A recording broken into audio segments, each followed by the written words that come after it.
Next topic, self-cleaning velocity.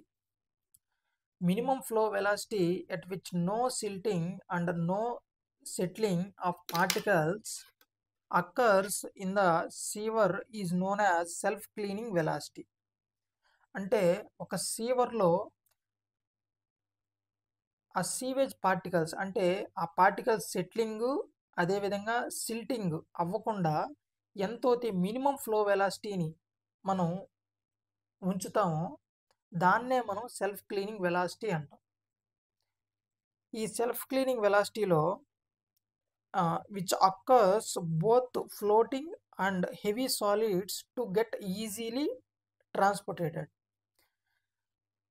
ఈ సీవేజ్లో ఉండే ఏదైతే ఫ్లోటింగ్ సాలిడ్స్ అదేవిధంగా heavy solids, floating solids means greases ఇలాంటివి, హెవీ సాలిడ్స్ అంటే శాండ్ పార్టికల్స్ ఇలాంటివి ఎగ్జాంపుల్ చేసుకుంటే. సో ఇవి రెండు కూడా ఈజీగా ట్రాన్స్పోర్టెడ్ అంటే ఈజీగా ట్రాన్స్పోర్టెడ్ అయ్యేదానికోసం ఎంతైతే మినిమం ఫ్లో వెలాసిటీ అనేది మనకు రిక్వైర్డ్ అవసరం అవుతుందో దాన్నే మనం సెల్ఫ్ క్లీనింగ్ వెలాసిటీ అంటాం. అలాగే larger the size of the severe the higher is the velocity of the flow. అంటే మనకు సీవర్ యొక్క సైజ్ పెరిగే కొంది వెలాసిటీ ఆఫ్ ద ఫ్లో కూడా పెరగాలి ఈ సెల్ఫ్ క్లీనింగ్ వెలాసిటీలో. సో ఇక్కడ V self equal to √8k/f into s-1 into G D. So VF means self cleaning velocity. Next K means sediment factor, F means friction factor. So మనం ఈ ఫ్లోకి అంటే సీవర్కి మనం use చేసేది కండక్ట్ అంటే పైప్ని యూజ్ చేస్తాం. So పైప్ని use చేస్తాం కాబట్టి మనకు ఫ్రిక్షన్ అంటే ఫ్రిక్షన్ కూడా అక్కడ అప్లై అవుతుంది. సో మనకు friction factor F. Next s-1, yes means specific gravity of the sediment. Sediment means particle.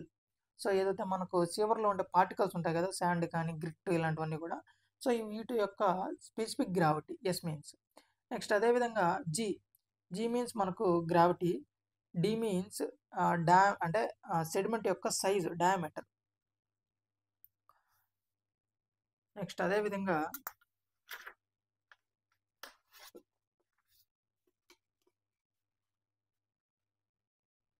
So ఇది మనకు పైప్ అనుకుంటే అంటే కండక్ట్స్, మనకు సివర్స్ యూస్ చేసే కండక్ట్. సో దీంట్లో ఒక పార్టికల్ చూసుకుంటే ఈ పార్టికల్ మనకు T. So T means tractive force అంటే అప్లై అవుతుంది గ్రావిటీ కండక్ట్స్లో ఏదైతే ఫోర్స్ అనేది ఈ సెల్ఫ్ క్లీనింగ్ వెలాసిటీ వల్ల అప్లై అయ్యే force T, tractive force. Next అదేవిధంగా దీనికి ఆపోజిట్ డైరెక్షన్లో షియర్ ఫోర్స్ అనేది అప్లై అవుతుంది అంటే shear resistance, tau means shear resistance. ఈ విధంగా ఇక్కడ టీ వాల్యూ ఏదైతే ట్రాక్టిక్ ఫోర్స్ ఉందో ఈ ట్రాక్టిక్ ఫోర్స్ అనేది greater than or equal to tau ఉండాలి. అంటే ఈ ట్రాక్టిక్ ఫోర్స్ అంటే ఈ పార్టికల్ అనేది మూవ్ అవ్వాలి. ఈ రెసిస్టెన్స్ ఏదైతే షియర్ రెసిస్టెన్స్ కంటే ఈ ఫోర్స్ అనేది ఎక్కువగా ఉండాలి.